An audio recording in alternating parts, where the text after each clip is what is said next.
Hello, guys and gals, me Mudahar, and ladies and gentlemen, today's going to be a fun little video about technology and how the government wants to destroy Google, at least when it comes to Google Chrome. Now, you might have heard the words, the government is forcing Google to sell Chrome. You might be wondering, how the heck are they going to do that, ladies and gentlemen?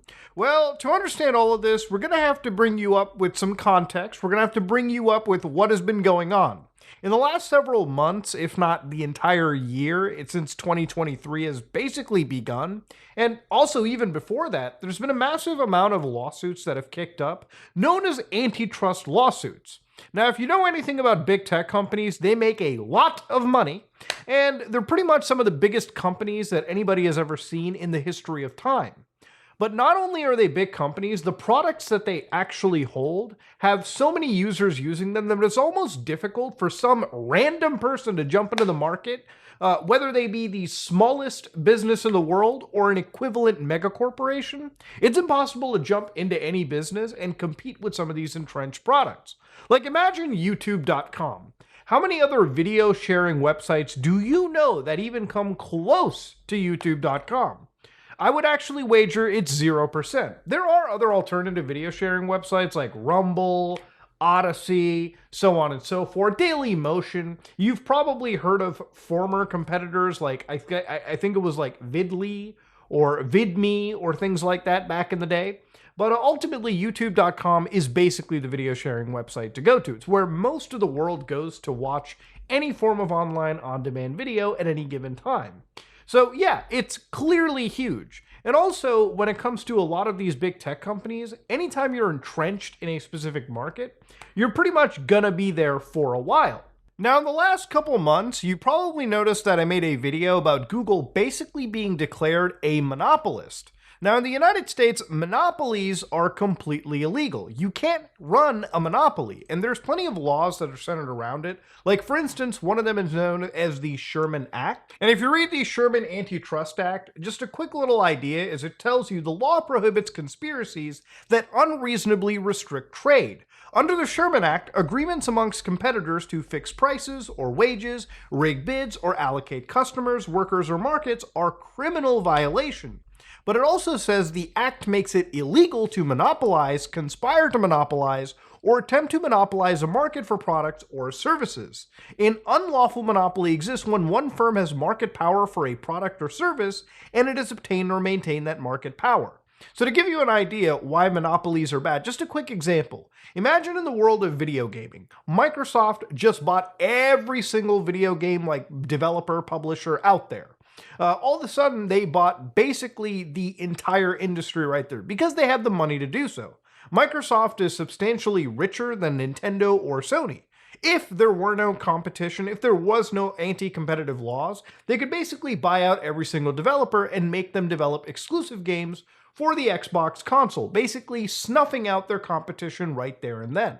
Now, if all of a sudden the only player in the video game console space was Microsoft, then they basically get to dictate how the entire industry goes. They design the hardware, and they can basically make you play on the same box for 20-something years, right? If they control an industry, then they basically get to decide where it goes. And to give an idea, recently, very recently, Microsoft got hit with regulators, not just in the United States, when they tried to purchase Activision Blizzard, a pretty massive player in video games, where they were producing titles like Call of Duty, World of Warcraft, Diablo, massive games, at least Call of Duty, that is played across numerous devices, numerous consoles. So the government didn't appreciate Microsoft just spending billions of dollars and buying out entire game developers and publishers that clearly their competition couldn't. And this is when the market jumps in to regulate a space when they detect that there's possibilities of a monopoly brewing.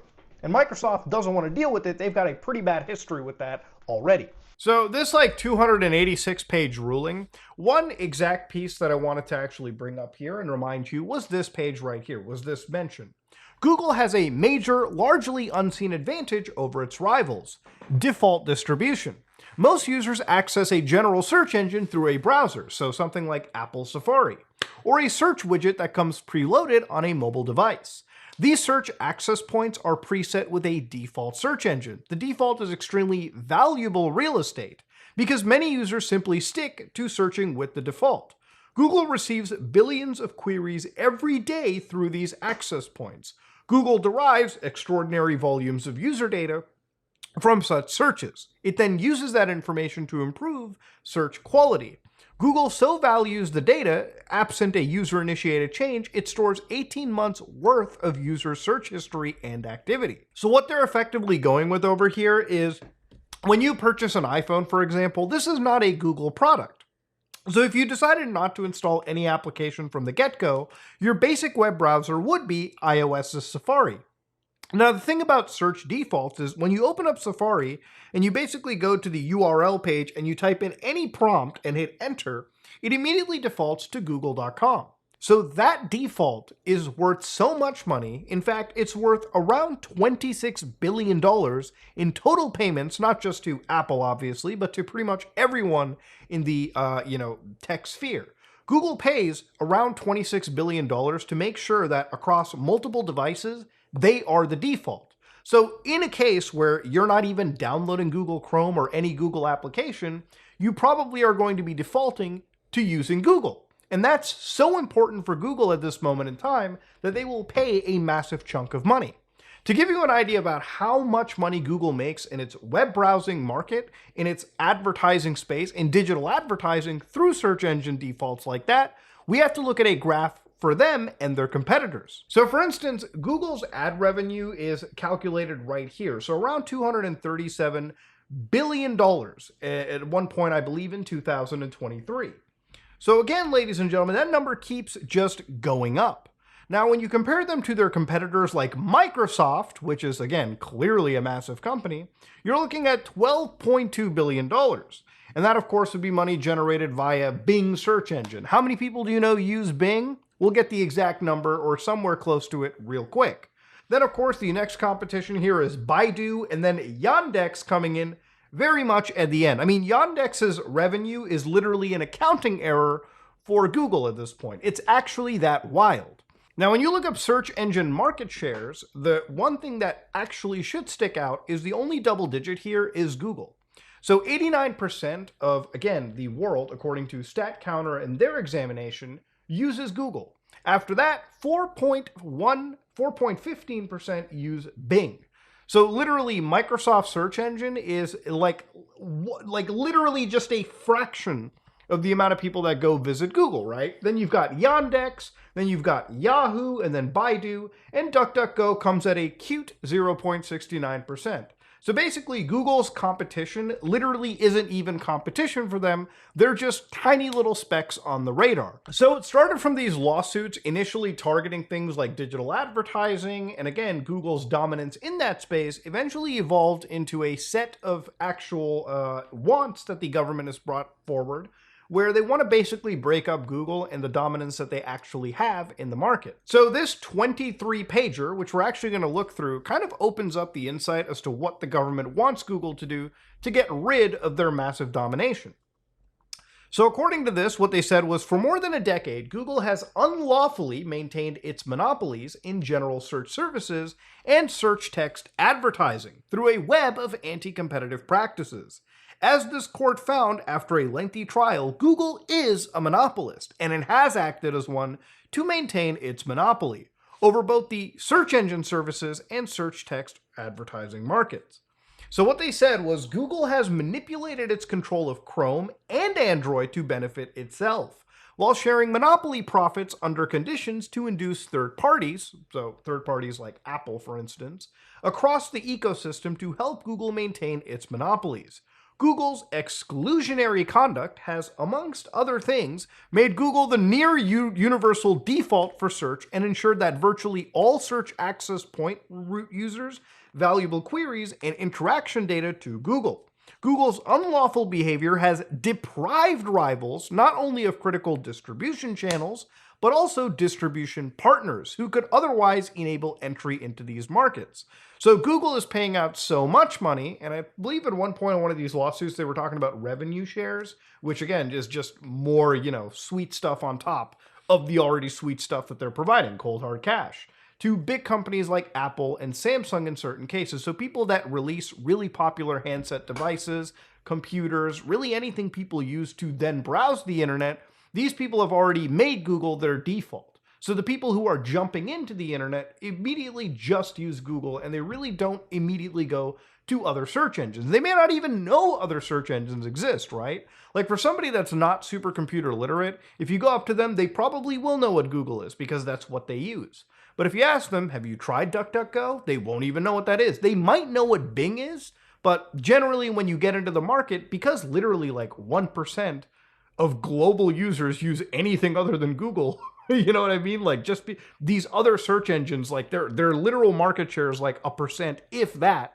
And even the act of switching defaults wasn't easy. I had to actually go to my search in the settings app for my iPhone, search under it, I swear to God, find the search engine setting, and then actually find only 5 other options to pick from, or just 5 total.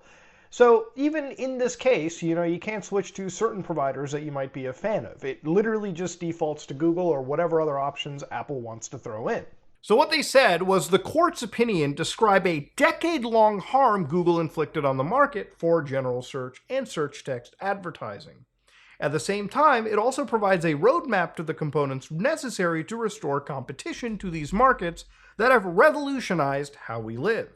So to go over these roadmaps, let's exactly look into what the government is recommending. So for instance, Google's ownership and control of Chrome and Android, key methods for the distribution of search engines to consumers, pose a significant challenge to effectuate a remedy that aims to unfetter markets from anti-competitive conduct.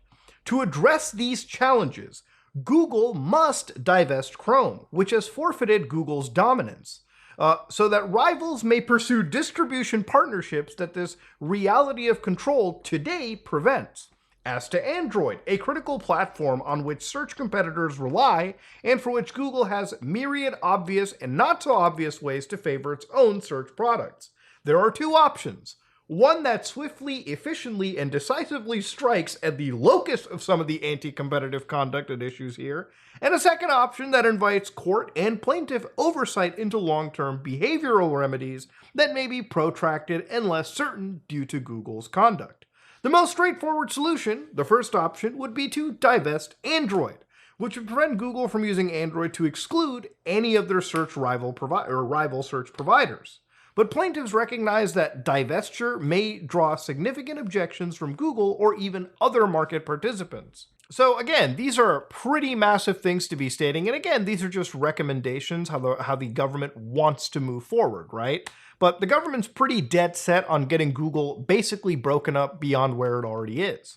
So what they said was the proposed final judgment.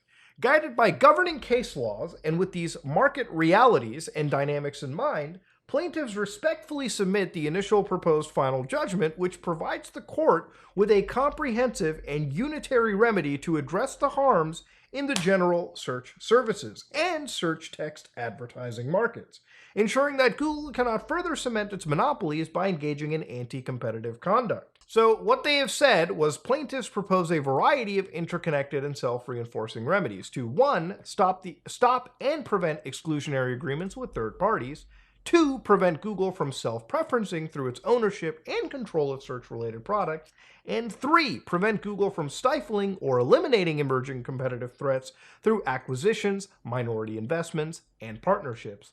4. Disclose data critical to restoring competition. 5. Increase transparency and control for advertisers. 6. End Google's unlawful distribution. And 7. Allow for the enforcement of the PFJ while preventing circumvention. So when it came to selling Google Chrome, really the most important part, they actually provide that Google, like the PFJ further provides that Google is prohibited from owning not only a browser following the divestiture of Chrome, it may not re-enter the browser market for 5 years, but also from owning or acquiring any investment or interest in any search or search text ad rival, search distributor, or rival query-based AI product or ads technology. So they really want Google out of the game. They really want to remove them from the entire world of actual like Google searches, or not Google searches, but distributing these browsers and having their dominance. Now, again, I think that some people can probably say, Muda, what about like the idea that, hey, Google made a really awesome web browser, and clearly shouldn't they deserve to profit off of something like this? if they made a genuine good product that everyone wants to be using? No, the idea about Google is, at the end of the day, Google Chrome is built off of something known as Chromium. So this is where we get to this double-edged sword. Now, if you want Google to basically cut off Chrome, somebody is gonna have to buy it. The thing about it is, people have valued Chrome to be around like worth 15 to 20 billion dollars. But in reality, something is only worth whatever anybody is willing to pay. Now, the thing about Google Chrome is people already develop their own browsers through Chrome technology. Now, this is Chromium, which is basically the parent, software of Google Chrome. So when Google develops updates for Chromes, they then back upstream their actual code to something known as Chromium. So when you see Microsoft Edge or Brave or Opera GX and all these other different browsers that you've come to know and use, they basically download the source code provided by Chromium, which ultimately is led by the development over at Google. So people grab this software, they add their own proprietary bits and blobs, and they distribute it out to the average person, right? So effectively, most of the browsers in the world that is being used right now, so whether you have Google Chrome, Microsoft Edge, Opera GX, Brave browser like I use, we're all basically using a variant of Chromium at some point. So basically, by removing Google from actually being behind this project, it can actually be kind of disastrous. Because if you're removing the chief developer on this, then it can actually stagnate the development, right? If you're removing Google's incentive to be on this project, it can be tough to actually see development go on forward. It's not as if Chrome is going to disappear, however. Because the source code is open and it's available, someone will pick up the slack and still continue to develop Google Chrome. Whether you have Brave developing their own version, you have Opera GX working on their own version, or you've got Microsoft Edge pumping away at their own version, right? So again, everyone will have some level of Chromium still out there. But for Google, if the government really boots them out, they really won't have anything to say. And at the end of the day, there is one silver lining here. Because of Google's dominance on the web through its web browser, they've basically been deciding the standards for the internet. There's no doubt that if you want to access YouTube or browse Google services, it is best done on Google Chrome. So having Google removed from basically softly deciding how the internet standards are set may ultimately be a good thing in the long run, right? Like obviously, if you let the entire world decide what the standard of the internet will be, it means we all control the internet and not just Google. Google is not the deciding factor in how the internet will be designed going in forward. So that is the one big silver lining to really consider here. Now, the thing about this Google stuff, this Google Chrome stuff, is that it reminds me a lot of like the original browser wars. Now, if you're old, if you're somebody that has been following the early days of Microsoft, you may remember this video clip of Bill Gates in the middle of a Microsoft antitrust deposition. And this was all related to the first ever browser wars. So much like the nerdiest war you've ever heard of, the browser wars were actually brought forward in a discussion of Microsoft basically dominating the market at the time. And this is the late 90s to around the early to mid 2000s. So if you're looking at this graph right over here, in 1996, one of the largest browsers available was one known as Netscape Classic. Now, I've probably shown you Netscape at some point on my channel, but if you're, again, if you're younger than me, if you're like somebody who's of the TikTok generation, you probably might not even have heard of what Internet Explorer is. So if you've been around since the beginning of the internet, Netscape is something that people use. Netscape used to be a commercial software. People had to pay to buy a web browser that they could then access the web in an easy fashion. Now, obviously, Microsoft then came in by releasing Internet Explorer, so this blue section, as part of Microsoft Windows. Basically, a part of the actual software was included for free. So because Microsoft released their stuff for free, bundled with, again, Microsoft Windows, which is one of the most used operating systems ever, they basically took over the entire market. And for a while, until Google Chrome came in, the only dog in this race was Internet Explorer. Yeah, there were other people like Firefox and there was like other browsers, but generally the internet was... All right, so I'm going to walk you gamers through the browser wars pretty quickly, okay? Now, ladies and gentlemen, somewhere around the time of the late 90s, there used to be other web browsers that weren't Microsoft Internet Explorer, and one of those browsers was Netscape Navigator. Now, Netscape Navigator at one point was like a paid software. Like, you had to pay like 40, I think 50 bucks at the time just to get like a disk that you would install onto your system so you could browse the web with the user interface. Because if you didn't want to do that, well, you could rely on command lines and terminals or non-graphical user interfaces, but I'm sure most people wouldn't enjoy it. So they made this product. They were pretty much a successful company for a while, until Microsoft comes into the story. Now remember, Microsoft makes Microsoft Windows. So you've got every single developer writing software for these people. You have to, because they own the operating system market pretty much. So at this moment in time, ladies and gentlemen, Microsoft decides we're going to bundle Internet Explorer with Microsoft Windows. Now, Microsoft would argue that it wasn't really extra software. It was just a feature, quote unquote. But what it did was effectively stifle and completely destroy the entire market right there. So Microsoft, even if their competitors added features to their browser, Microsoft would just then decide to add them later themselves. So all of a sudden, Netscape that had this business was completely null and void, because all of a sudden Microsoft just came in and took away their entire, market share. They took away everything.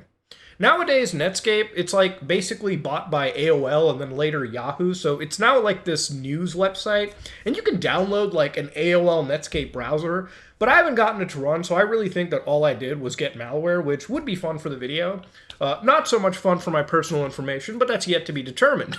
So at this moment in time, you might be wondering, Muda, is it okay that all of a sudden, Microsoft, should we be demonizing them for creating a free product that is providing what other paid solutions are doing?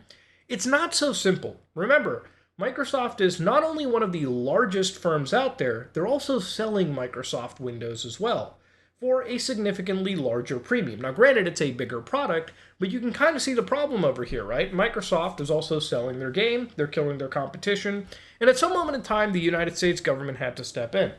Now, that deposition I showed you towards the beginning of this TED Talk was one where Bill Gates was probably sitting in the most smug manner he ever could. The only way that deposition could get any better to watch is if somehow Steve Ballmer, and for those of you who don't know who Steve Ballmer is because you're young, he's the former Microsoft CEO, famously went on stage screaming, "Developers, developers, developers!" This man, sweaty as fuck that he is, I would assume that there's something Colombian going through that dude's bloodstreams. And if I had to personally hazard a guess, I would have to imagine it probably isn't coffee, if you catch my drift. That said, this is a joke for legal reasons. I think Steve Ballmer is definitely not doing anything that shady. He doesn't look like he would be on that, for crying out loud. But ladies and gentlemen, at the end of the day, this man is a national treasure. I mean, you're talking about a man that threw Linux under the communism wing, for crying out loud. Goddamn, do I love Ballmer. But anyways, back during this deposition and when Microsoft was brought into the mix, they would produce videotapes, and some of these videotapes that the government was looking at from time to time showed that Microsoft wasn't exactly true and honest with their information. One of the videotapes, Microsoft tried to argue that if you deleted Internet Explorer, you would actually hamper the performance of Windows, which was complete bullshit, and the government wasn't really biting. So a second videotape that Microsoft released apparently had them showing how easy it was to install Netscape. Now, here's the thing. The government decided to film their own experiment, their own evidence. And when they showed their tape, they found a glaring discrepancy in that it wasn't that easy. So even Microsoft's VP at the time, Brad Chase, literally came out and said, yeah, the government's right. Microsoft might have been a little bit oopsie-doodly with the truth. Who knows? But yeah, when it comes to these big companies, the government always jumps in to try to prevent any form of monopolization, because with monopolies, like I said, it's bad. When you have one person basically dictating how the world goes, or you have one person controlling an entire market, it stifles the entire industry and prevents standards and progress from actually happening, which ultimately for humanity is a complete net negative. What is kind of wild about this situation is obviously if Google is taken out of the entire web browser world and they're forced to basically cut back their search engine like dominance, The biggest actual harm goes beyond just Google Chrome. For instance, the actual only other software competitor to this would be Firefox or Safari, right? Especially on like Mac devices. But at least for Firefox, you might not know this, but according to even their financials, the most important contributor to them is Google. For instance, according to the 2021-2022 financial statement, Firefox's $593 million in revenue, at least $510 million of it goes from Google. It comes from them. Google pays Firefox to be the fucking default there as well. And if the government won't let them do that, then it can be kind of catastrophic, at least financially, for people like Firefox. Now again, because Firefox is also open source, the code will always be there. It doesn't mean somebody else can't grab the mantle. But taking this much money out of the ecosystem, it's a bit wild to imagine what could happen after, right? Like obviously, as this processes, as this goes through, the amount of catastrophe that can happen digitally is yet to be determined, but it's definitely going to shake things up quite a fair bit. So look, at the end of the day, the government clearly is not good friends with Google right now, okay? There's a lot of big mad going around. In fact, you know, when it comes to antitrusts, a lot of governments are pissed. So look, at the end of the day, is somebody going to be buying something like Google Chrome? I personally don't think so. Like, Google Chrome is really only valuable to just Google. The code already exists out there, so if some company like Microsoft wants to just go with Google Chrome, if Google can't contribute to it, they might just take up the mantle and run things. But I don't think any company as large as Google, so Microsoft, Apple, even wants to jump into this mix when they all literally just had their own issues with the government regarding antitrust coming in. So yeah, it's been a wild, 2 years. Out of nowhere, it seems that a lot of these lawsuits have kicked in. And the government really, I think, just wants to break up some of these tech companies so their dominance kind of gets called out. Look, at the end of the day, megacorps are not great in any capacity, no matter how you slice it. But when it comes to the government, they just want to break up these tech companies so that they're not just dominating aspects of our lives, aspects of communication, aspects of the entire internet as a whole. Which again was designed for, humanity to facilitate communications with each other. Not for a few companies to effectively profit off of the backs of everyone around them, or make us beholden to these exact organizations, or basically curtail progress by their own distinct standards. So yeah, Google is being basically on the verge of broken up, and I don't think it's going to just stop at Google. I think the government's going to take a long look at Microsoft. They're going to take a long look at Apple. They're going to take a long look at any company under their jurisdiction and think about how to break them up to the point where, again, the government finally has some real solid control over them. Again, if the government doesn't do this, then these companies just consistently get bigger and bigger and bigger. And obviously, things can get bad in that capacity. But one thing that I'm genuinely worried about, and I'm wondering, is if you take Google away from Chrome, what does that do to the ecosystem that is so dependent on Chrome to begin with? If you take Google out of the leading spot, then who's really going to take up the reins? And if nobody takes up the reins, what will the internet look like in the future? Is it going to be better? Is it going to be worse? I think that's going to be something we'll find out. But yeah, Google's fucked up. Google's getting fisted in the ass. And part of me just can't stop laughing thinking about it. So ladies and gentlemen, if you like what you saw, please like, comment, and subscribe. Dislike it if you dislike it. I am out.